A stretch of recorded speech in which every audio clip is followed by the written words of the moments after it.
పహల్గాంలో పర్యాటకులపై ఉగ్రదాడితో భారత్ పాకిస్తాన్ల మధ్య ఉద్రిక్తతలు భగ్గుమన్నాయి. ఈ ఘటనకు భారత్ తగిన సమాధానమిచ్చే సూచనలు కనిపిస్తున్నాయి.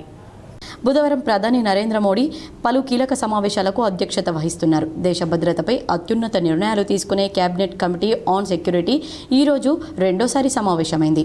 అనంతరం రాజకీయ వ్యవహారాల కేబినెట్ కమిటీ భేటీ జరిగింది. ఇక ఈరోజు సాయంత్రం కేబినెట్ సమావేశం కూడా నిర్వహించనున్నారు. సిసిపిఏ అనేది అత్యంత శక్తివంతమైన గ్రూప్.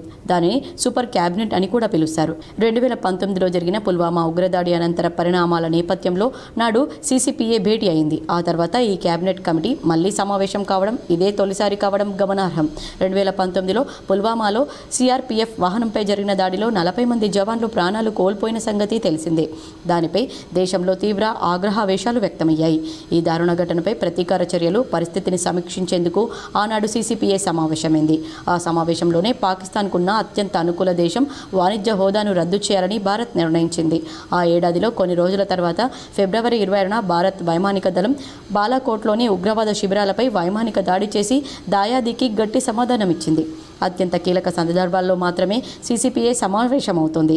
దేశంలోని ముఖ్యమైన రాజకీయ ఆర్థిక విషయాలను సమీక్షించి నిర్ణయాలు తీసుకుంటుంది. రాజకీయ చిక్కులు కలిగి ఉన్న ఆర్థిక విధానాలు, అంతర్గత భద్రతా సమస్యలపై చర్చలు, నిర్ణయాలు ఉంటాయి.